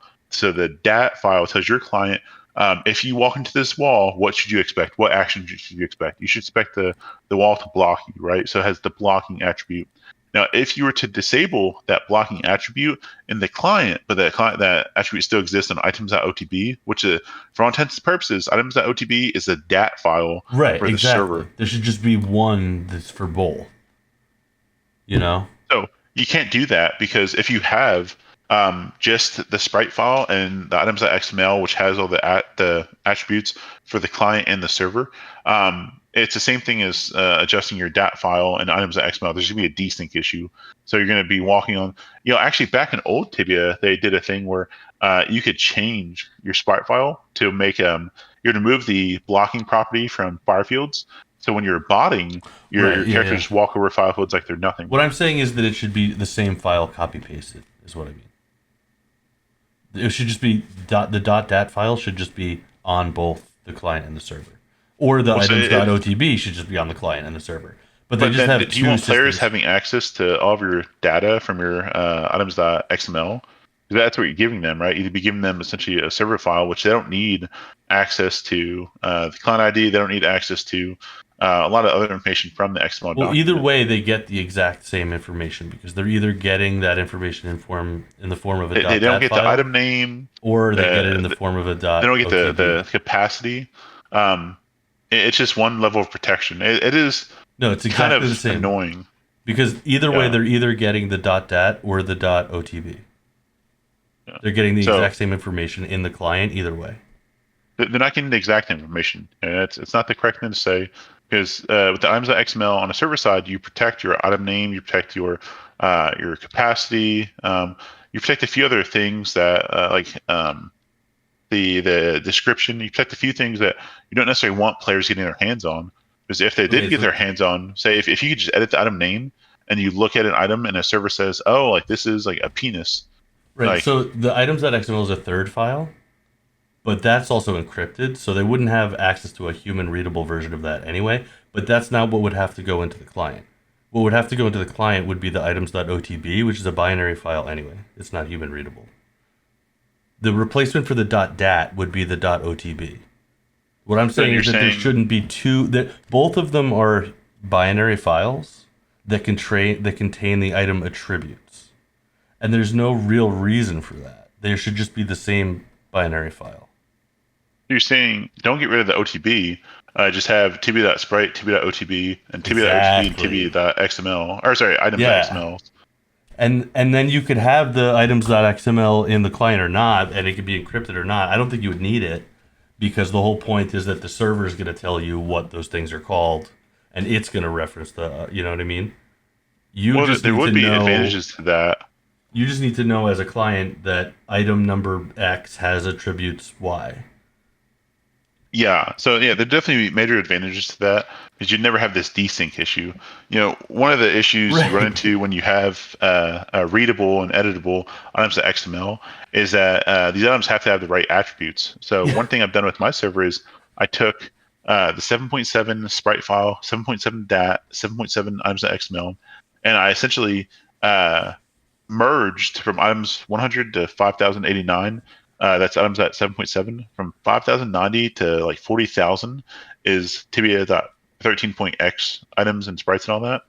And then I put all the Tibia 13 sprites and items at the end. So Right. between items 50,000 or 50,100 to 55,089.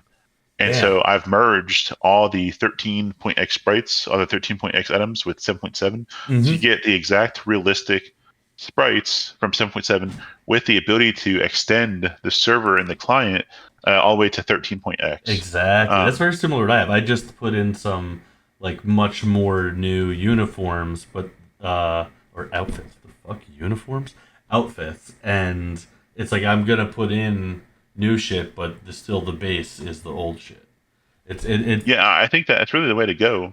yeah. And it goes back to my point of that's why I made Tibia sucks because at some point, Tibia has a lot of content, a lot of art that we can adapt, we can use.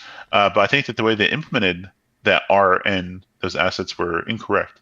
I think that making the Black Soul was a terrible idea. Making the 20 unjustified kill rule a terrible idea. Oh yeah, Black Skull. Making knights, strong but weak at the same time. Making mages strong but weak. They merged all the vocations, just like you said. They're all Yeah, the yeah. same. Like, what is the strongest vocation? I don't know. They all do weird shit. The only difference is elements.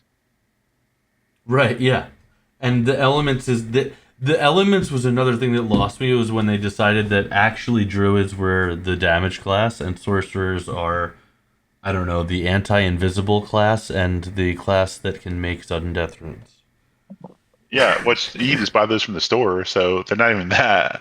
Um, Yeah, that's yeah, no. also Whenever they ridiculous. introduced ice damage, it was essentially them saying, "Hey, Druid, sorry, here's your power back." Hmm. Which you could really argue that Druids do have great power with healing spells and paralyze. Hmm. Those two things in war, properly utilized, are phenomenal. The only problem is people don't want to use them. They don't Yeah, want to, um, buy sudden death from another player, have makers make sudden death runes. yeah. Um, Druids are and so what I find to be annoying about them is like paralyze, super awesome, super powerful. Not something that you're firing off 40 times in a fight, though. You're not going to feel involved, you know? Healing, great. Maybe a little mass heal saves one guy. The odds that you have an Exurasio on the teammate that actually is the one dying are very low if you have more than like 5 people on your team, you know? So the druid like it it just feels like it's not, it just needs a boost, because the um and then in Slaynville, it's even worse because remember that whole thing I was telling you about comboing attack spells and SDs? mhm. Well, druids don't have any attack spells. They have Exurivis, and that's it. Huh. So they're really fucking useless. But then they have the Exurasio is also it the value of healing scales with the cost of death, if you think about it, you know? Yeah. So Well, I would argue that druids at like mid to high level, they're beneficial with the Exorcio, but you could also say that sorcerers with ultimate healing runes do the same thing. If you're hunting a monster that's kind of stagnant, that doesn't run around a room, that you don't have to chase, it's very easy to sit there and use a rune on your ally every time they get low, right?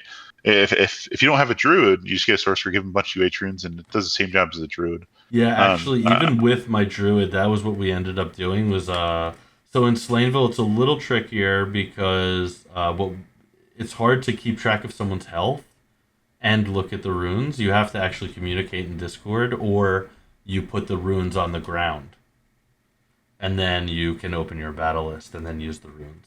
that's interesting. That's how we Yeah. used to do it back in Tibia 6 too. Was that when you did a Huh. team hunt, you would just have your wherever your squad was like manned up, you would just have a pile of runes on the ground, and then you would lure the creatures, like into that spot or like whatever. Oh, so here's some more cool differences. Tibia 6, you can summon as many creatures as you want, and when you log out, they go rogue. So in your server, how do you handle that? Do you remove the monster and summon a raw, like a rogue, like normal monster? From a scripting perspective, how do you Oh, accomplish that? okay. So it's actually a deep source code change where it's like essentially, all right. So if you were to look at the code for like when a monster dies, the first thing you're going to see that when a monster is removed, there's a code block in the source which is like for each of the summons, remove those. So the first thing you're going to do is you're going to not do that part because that's making you killed the shaman and the snakes go poof. So get rid of that, but then also only get rid of that if it's a player because the snakes should still go poof if you kill a shaman. So then the next part is like when these creatures are now going to be out in the world, you need to do a bunch of different things to their state, or else they're going to be all sorts of stupid and fucked up.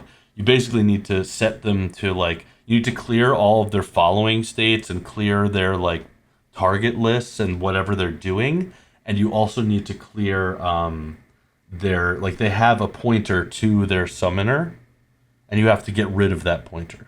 And then you have to also set is summon equals false, which kind of might be the same thing actually, just setting that pointer to null. So then if you do all of those things, there's still like a bunch of edge cases where like they end up in a locked out state, and you have to detect those states and force them to reattack something like there was a bunch of weird bugs where like you would log out and then the rat would just kind of fucking sit there. But eventually I got it. Seems like you put a lot of work into that one mechanic. Oh, dude. And Yeah. and so I have a kind of interesting question for you. Uh-huh. I had something similar where when I was running, and even with OTCVA and TFS, whenever you run and you try to perform an action like throw a magic wall or throw a pot down, even if you weren't exhausted, even if you were, just at the right movement position, it would still take you back. It would rubber band you. It wasn't very smooth. And so I spent probably a couple of days on this issue, and I couldn't find anything when it gets into the OTCV8 source code, because it was only released relatively recently. I have not had a great chance to dig into it and to learn what all the source code is used for. When it comes to the graphical engine, it's beyond me. So it takes me a lot longer to figure that out. Yeah. I did post a video, a teaser in OTA Academy, where I was running around and I was throwing magic walls and pots, multiple back to back, actively running at top speed on level 120, I believe. I'll send you that video. I saw it actually. You posted it in OTA in the dev show off. And you were saying smooth as fuck, tibiasucks.com or something in the video. Yes, yeah. And so the client, I spent, forever on this one thing. And for most people, it doesn't matter. How often do you find yourself when you're playing a server running and throwing a pot or a magic wall? Only if you're in war, right? Mm-hmm. At which time there's so much other stuff going on, you don't even really notice it. You're just like, oh my God, okay, whatever. And after the fact, you're like, man, that kind of sucked, right? Like, I wish it was smoother. I wish everything was more responsive. And so I spent forever working on this. I finally got it perfect. spot on perfect. As you can see in the video, it is as smooth as can be. And so I think to myself, in that same amount of time, same as amount of time you spent fixing this summon mechanic, you could have written 5 new events. You could have done 20 Lua scripts. You could have, I mean, just knocked out a bunch of like a stupid phishing system. Mm-hmm. But I know some server that I was on before, they since introduced the phishing system, which is just essentially a built-in tasker, and they give you like items instead of fish, which is really dumb. I mean, you're fishing, but you're getting items, right? Right. You could have written a script like that, which I would argue that players prefer that. We prefer it, Players yeah. prefer the Sure. cheap shit. And you know what's scripts funny? This was one of the over. first things I did too. So this was like with no understanding of any of this source code. One of the first projects I had was to completely obliterate the summoning, and it was like a full-on edit of nearly every component of the project. Yeah, and so I guess my question is, do you think that players truly appreciate the relative amount of work it takes to put into something as complex as a simple mechanic? Where Okay, so there's a couple reasons though for this. This is so the answer is yes, because so the server is dedicated and named after this guy Matt, who played a character named Slain. And Slain's signature move was that he was essentially the first player killer of Tibia, and his signature move was to leave minnow archers all over the place that just devastated Theus. And so the beginning of it is that basically like the player killing essentially started out with this feature, and not only that, but this feature lasted up until the day that me and one other player killed a massive group of players from Hong Kong using like 7 fire elementals each. And the removal of like the feature that you're not allowed to have more than 2 is because of me. So it's personally relevant to me to undo that. So that is a hilarious story. That's so interesting. But do you think that players would agree? Do you think that Yes, for players, sure. say, if you had your same server, okay, if you have your same server as it is right now, you have the normal summoning mechanism, you log out the poof, okay, but you had, daily events, 6 daily events running, you had, some other system that players really seem to like. Do you think that it's really worth your time in retrospect to spend so much time on this Yeah, fine probably not. detail? It's hard for me to, because the thing is, really everything about Tibia 6, you can make a really solid argument that it's stupid and is a waste of time. But it's like all, it is the thing. So, I mean, this one really is a dark and hard to defend feature. I will give you that. I would say I put a lot more effort into the rune delay, which has only enraged my players, and nobody believes in except me. Like, literally, there are 5 people that remember this. I've done the research, and I've found the patch notes, and I know it's true. Like, I mean, I knew it was true before I found the patch notes, but, I have found 48 different separate pieces of proof that, like, line up with my memory and yada, yada, yada. But at the end of the day, if you take away all these absolutely absurd features, then you actually get Tibia 7.1. And I don't have any problem with Tibia 7.1. Like, I also have done a lot of soul searching about what actually I really enjoyed, what period of Tibia I consider to actually be the most enjoyable. And the answer is really 7.1. It was really the only time there was ever a legitimate, botless, aiming the runes fight of 10v10 in open area. That only happened like in 2 guild wars in Tibia. Even the Antica wars were all guerrilla warfare. There was no like man-to-man honorable combat. That only happened for 1 summer on Amera. And that era, the reason it happened, and it eats at me to know that this is true, but I did the research, and that era is the era with the Amulet of Life. And it sucks, but that's the case. That is when we actually went at it and had a blast. is when death had no penalty whatsoever. It literally cost you 50K if you die, and that's it. So that's hilarious. It's pretty crazy to talk to someone who has such vivid memory from back in those days. I totally agree with you. The only wars I probably came right after the Antikythera, like Amera, like they had huge wars. But whenever I started warring on Real Tibia, it was all guerrilla warfare. I mean, we were sneaking, we were just doing anything we could to get that advantage. And probably with some degree of absolutely insane, like huge not even just bots, but like massive amounts of tools that are on top of the client.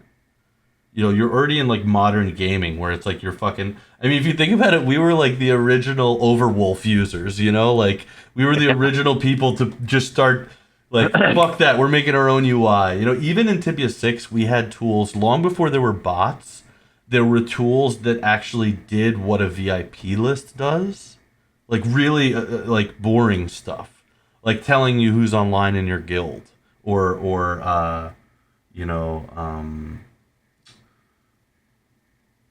just telling you like the most basic things. I can't think of what the hell else it did. I think it So was just a it's light bot, which is So sad. I'd say Lightbot, that's just cheating, right? Like Right? Yeah, yeah, that it's not a quality of life improvement. That's just cheating. yeah. But no, I totally understand where you're coming from, and that's actually that's the perspective I've taken for Tibia sucks. On that video I sent you, you can see where I'm dodging magic walls, I'm dropping pots, I'm dodging pots. There's no rubber banding there. It's very, very smooth client play. But you can also see numbers going above the magic walls. So Yes, the I did approach I've notice taken that. to so the approach I've taken is that's similar to a feature on Elfbot. Elfbot NG wrote time and magic walls for you. I think Elfbot NG it did like every 100 milliseconds, so it was just constantly updating. I took a more eloquent approach with the 1 second updates, um, but it's totally on purpose, totally intentional, right? I added it for a reason. My approach to gameplay should be that if players are annoyed by something, I should fix it, and not in a bad way. So, for example, you with your double like the SD UE combo, I think that's sick. In fact, I really want to go deeper into that. The mentality behind the player when you introduce a mechanic like that, which they say they hate, but they really love. Okay, Yeah. and so when it comes to my client, I've gone out of my way to set timers on the wild growths. I've set timers on the magic walls. Um, I have other quality of life things like you can see the charges on your amulets. You can see the time on your rings. I'm going to make it to where even when you minimize your equipment, you can still see your ring and amulet slot. Um, that way, when you're fighting people, it's more optimized, right? It's more efficient. My goal here is not to make it to where it's this slow, responsive game where you gotta stop, shoot a rune, walk, stop, shoot a rune, walk. And I don't want that. I want a fast gameplay. I want the client to be an extension of the player. Like if you are thinking about doing something, it should already be done in the client. Yeah. And so I extrapolate that to every aspect of the server. If there's something that you think annoys you and it really has no bearing on the actual gameplay, I don't think it should be in there. Now, to that, my question for you is, how do you listen to your player base when they say they don't like something, but you know they love it? For example, if your server was like every other 7 point whatever server, right? Because there are no 6 servers, right? So you really have no reference there. But if your server was like every other 7.4 server and there's 107.4 servers out there, you had no custom mechanics, no one would play it. To be honest with you, you tell me about this sudden death UE combo, and it makes me want to play the server. I'm like, that's cool. I Yeah, feel like yeah. players they want to feel like they have an advantage. They want to feel like they're twisting the dagger. They're getting something where like, yeah, I did that. And I feel like on most servers that don't succeed, it's because they don't have that feeling. They haven't been able to capture that. So Um, the way I listen to my players, like first of all, I have a tremendous amount of experience working with communities of gamers. So I know so many things about talking to these people that less experienced people just don't get. Like, um, you, I mean, a huge, huge, huge, huge percentage of it is just knowing to listen. but also a lot of it is knowing when not to listen and to keep your strong choices. I have like some ideological things, like I prefer one good setting over configurability, but in general, I try to follow my vision, and what I find to be most helpful is to learn to accept player input in places where it really doesn't stomp on my vision, and even if it isn't part of my vision, it's part of their vision and they matter.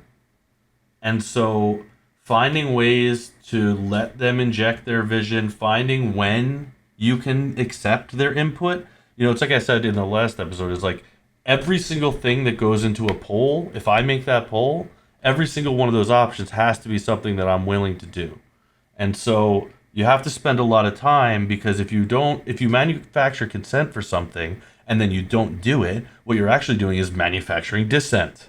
And so every single communication, you have to be really clear about, if this is really something that you want to do or if you're just kidding. And that all adds up together with also the gate of the community. Like, really, what it really boils down to is who is allowed through the door and who is allowed to participate in that conversation. How do you treat those people? How do you allow them to treat each other? Because if none of those things go well, everything is downstream of that. Three assholes ruin 200 people's input. So keeping everybody nice is definitely important, because their input matters and they're part of telling me, like there's certain stuff where it's like, okay, I'm not going to do exclusively Tibia 6 outfits. Why don't I look out to the community and say, hey, which Tibia 7 outfits do you like? I'm not going to spend the time putting all of every outfit that ever existed in, but I can put out a poll out there. I know that I'm capable of satisfying whatever I put in that poll. And so I'm going to manufacture consent for, the Tibia 7 barbarian and wizard outfit or something. And if I make that poll, I'm going to do that 100% of the time. The biggest hack that I have for all this is Discord slow mode. Without slow mode, all of the input I get would be absolutely useless. Like, all of it. But because you're not allowed to say anything in the question suggestions channel except once per 5 minutes, and the same thing in the bug reports channel, I can wait 4 days and then read back up a page and a half, and there's a tremendous amount of useful information there, with people saying and you can even get a consensus of if people agree or not. And so, like, one of the things that just people have been talking about as a big topic is what should the level cap for movement be in Slaynville? Because if you have to aim your runes, you can't just have characters walking infinitely fast. So right now, the fastest you can be in Slaynville is the speed you acquire at level 80. Because that's the fastest that anybody was in Tibia 6. I think you're spot on there. I totally agree with you as far as the speed. The slow mode, that's a great tip. Actually, I need to steal that from you. Regarding the speed, yeah, the way I've kind of approached that is players that, and this is something I'm still tweaking, so I haven't implemented yet, but players from level 8 to level 40 actually get a more rapid speed increase, right? Yeah, Because that's good. no one wants to play a game where you're level 8 walking as slow as can be, right? You want to get to the point where you're walking at a moderate pace. You can transport, something through the map of Anchorman fairly quickly. So level 8 to 40, actually, the curve is steeper. You gain speed faster. From 40 to 80, you gain speed half as fast. So by level 80, you're speed of level 80. From level 80 to level 120, you gain speed a bit slower the higher level you go. This is kind of where I haven't settled on an idea yet, because I feel like at level 120, you are as fast as you need to be. You do not need to be any faster. I feel like people of all pings can still aim runes fairly well.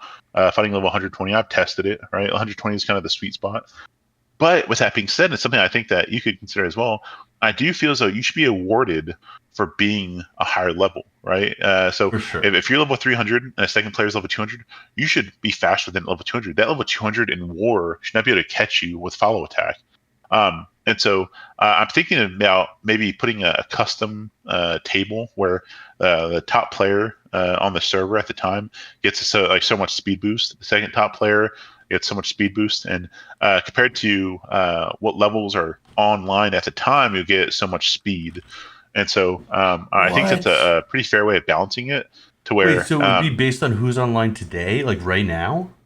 yes, yeah, fairly easy to do. Whoa. Yeah, yes. And I think that the hard line is 120, but past that, it would not be much faster. So you're not going to get the speed of 160.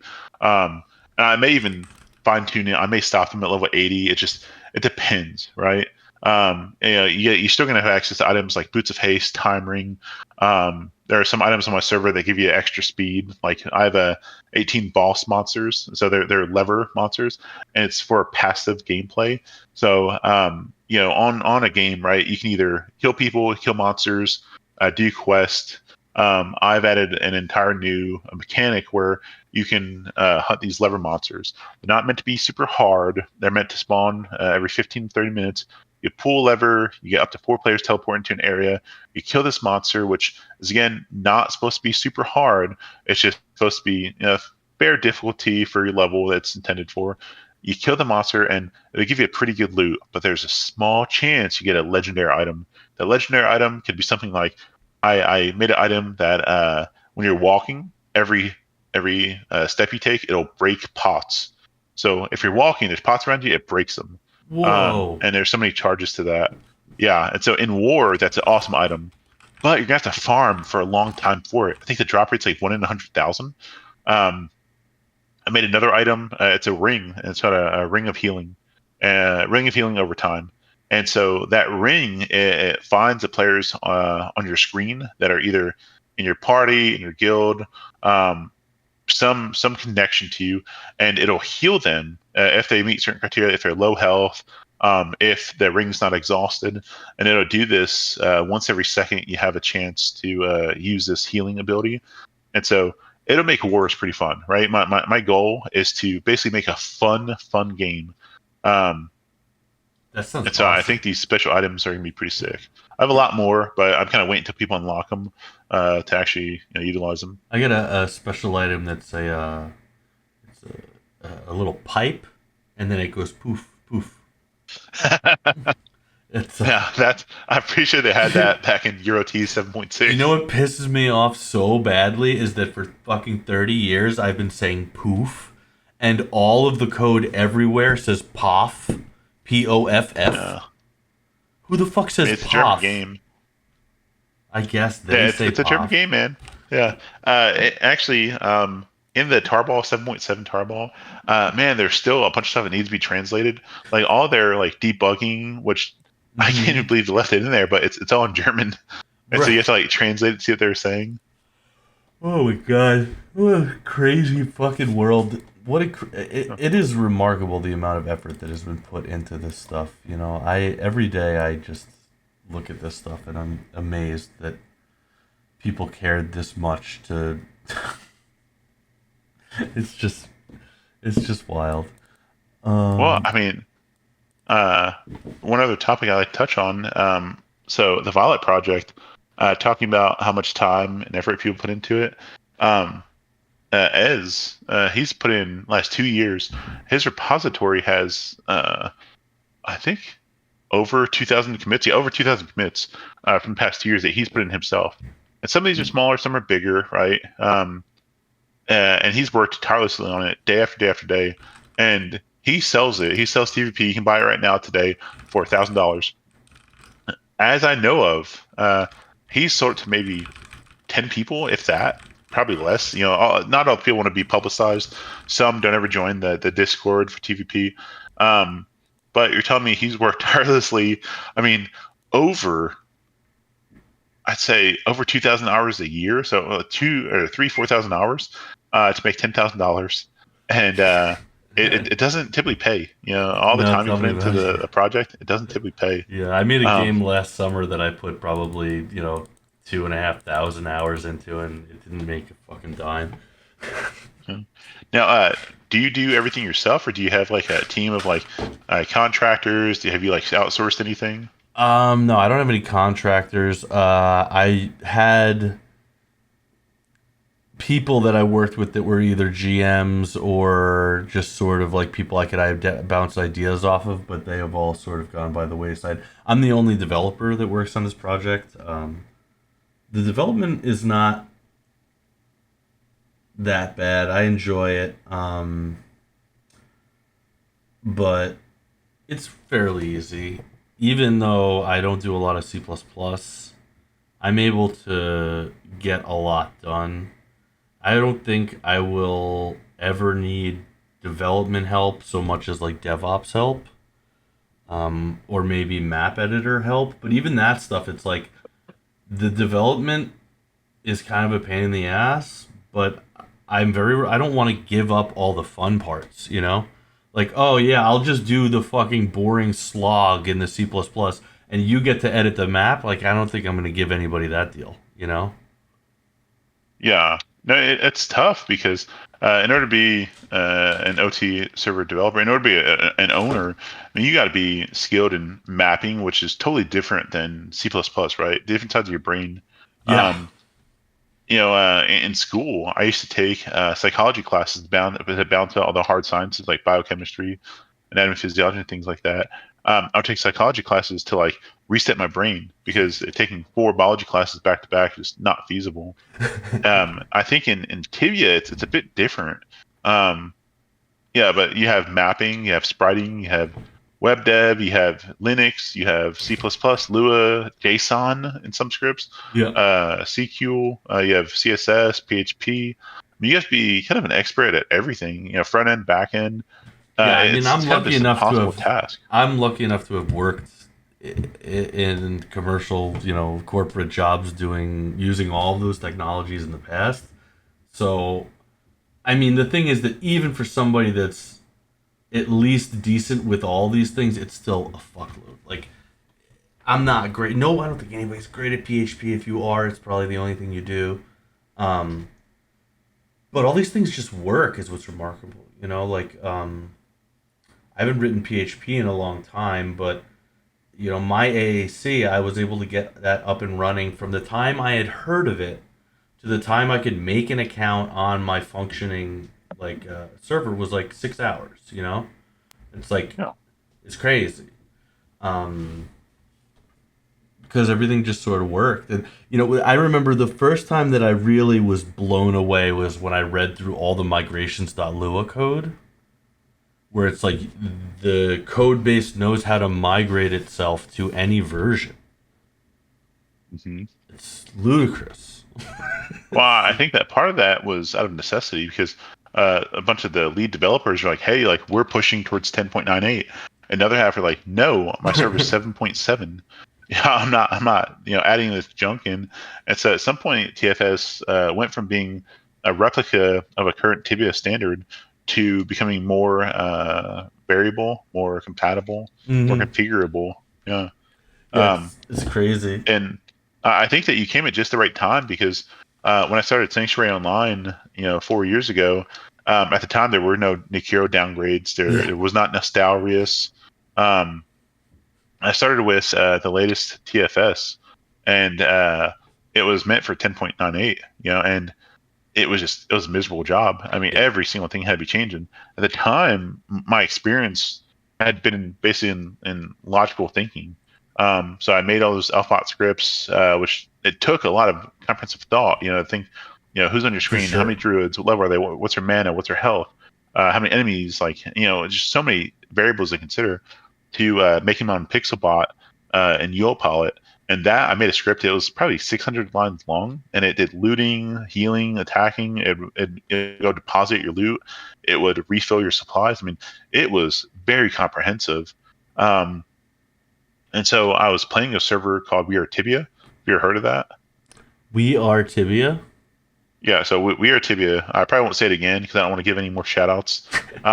because it's run by a pretty bad guy named Ragnar, God Ragnar. And so I was playing We Are Tibia, and it was just like every other server, very popular. They have a pretty cool outfit system where every item you equipped like has an outfit attached to it, so like a Oh, sprite. cool. Yeah, yeah. So like a soldier helmet has a soldier helmet like on the character. Yeah. That's the only real cool thing they had at the time. And so I started playing this server, right? And it gets 200 people, and then there's war that breaks out, just like every other server. Then a whole server dies, right? So then at some point there was, I mean, gosh, like a max of 5 players online, and it was me and 4 of the people. And I really liked it. I thought it had like there was a goal to accomplish. There was actually a teleport south of Thea's Depot, a very public teleport, and there was a level door in front of it for like level 250. And at the time, the top level was like 150. So I was like, I want to know what's behind that door, you know. And so that was the only thing that kept me going. And so it was me and up to 4 other people, and I would just put my bot on all day, and I just bought and bought and bought. And I did a lot of manual hunting too. But for the most part, I kind of tweaked this bot, and then I got behind that door and there was nothing there. It was just junk. It was the play to get people to level up to 250. It was stupid. But at the time, he released more content, and I kept encouraging people to play. And so at some point, it got very popular again, and we had up to 500 people online. This is the only time I've ever seen this happen, where a server goes from 0 to 200, 200 to almost 0 again, and slowly, because of the content and just adding more and more content, it increased back up to 500. Damn. And so, yeah, and at the time, I was way above everyone because I just never given up. And so the way We Are Tibia works is you unlock a set of equipment from a boss monster, which is a huge advantage. For example, level 100, you get a full equipment set, which gives you, I think, up to like 20% protect all. And so, you have the rare set, magic plate armor stuff, and then jump from that to 20% protect all. So instantly your character is 20% more durable. And then the next boss gives you like 25% protect all, 30% protect all. And so I really liked the server. I was playing it like crazy. I was going to school at the time, finish up school. And at some point I was level 1000. My second character, my paladin, was level 600. My third character, my sorcerer, was level 400. The next highest player was level 300. And so I was just running this bot 24/7. But I would isolate myself in spawns. And the owner, Ragnar, reason why he's a bad guy, he would encourage me to find new boss monsters to kill them and to sell the equipment. And so I would set my bot to kill this boss monster for a week. I'd have 100,000 capacity bag worth of these items. Every item sold for the equivalent of about $10. Damn. And so I had, tens of thousands of dollars worth of items within these bags. And so I would sell them to players. They would give me points, you get like coins for that you can exchange the points. Yeah. And then I would spend the points on a lottery system. It was essentially these gem boxes that would give you these gems that you could upgrade your weapon with, and it was a total scam. At some point, I spent the equivalent of $22,000 worth of gem boxes to upgrade my weapon, so did not max it out. It was impossibly difficult. Damn. Well, then the story has a point. Towards the end, it was pretty obvious that I was leveling places no one else could access. I was selling items, and I would get a whole new set, and I'd sell the old items. I'd get a whole new set, sell the old items. So by the time you upgraded your equipment set, I would sell you another new equipment set. And Ragnar was complacent in all that. He was complicit in all this. And at some point, I sold he had made like $100,000 off this, and players loving it because they were getting equipment, and then they could hunt more monsters. But it was really just to drive donations. And so towards the end, I had like a 2.3 million capacity loot bag of just rare items that were very, very valuable. And I started selling items to players for cash. Like, hey man, like, why is this guy getting so much money? Let me get some cash off this. And so I made like a couple $1,000s, and he banned me for real world trading. And I was like, hey man, that's fine. Like I get it. I messed up. At this point, I was bored with the system anyway. It was kind of just rinse and repeat. It's just like Archlight. Yeah, you find monsters, you kill monsters, you get new items. You find monsters, you kill monsters, you get new items. It was boring. And so I said, hey, no problem. And I left. And then at the time, I was like, I could do this better. I could make a better game. And so at some point, Ragnar, the reason why he's a piece of crap, he unbanned my character. He sold my character off to other players for like $1,000. And Damn. so you could buy the top level player.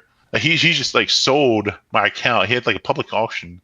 Um, then he started making like fake accounts and fake characters. He was selling these fake characters. It was pretty bad. Like he'd get from like level 1 to like level like 120 in like 20 minutes. And he'd like auction the character with like broken equipment and stuff. Um, but so I kind of made my first server sanctuary online as like a revenge ploy against him. I said, this guy he's running a server, a very popular server, but he's such a piece of crap. See, So okay, let me interject here. So here's the thing. Is it worth it to spend all that time on the invisibility? Is it worth it? Maybe not. But when revenge is the thing motivating you, it doesn't matter because that's the thing that's driving the whole wheel. You know what I mean? Yes. It's all about what Yeah. gives you the mojo. And fucking Ragnarok is what gave you the mojo. And fucking over the CIP people that changed the feature because I summoned too many fire elementals is what put the fire under my ass. So it's like, I believe in doing whatever pushes you personally forward. Like, whenever somebody asks me what they should do to learn programming, I always say, like, start with something you're already super interested in because you're probably not that interested in the details of, like, a specific scripting language. Like, you're actually interested in what you can accomplish with it. So start with Yes. there. Yeah.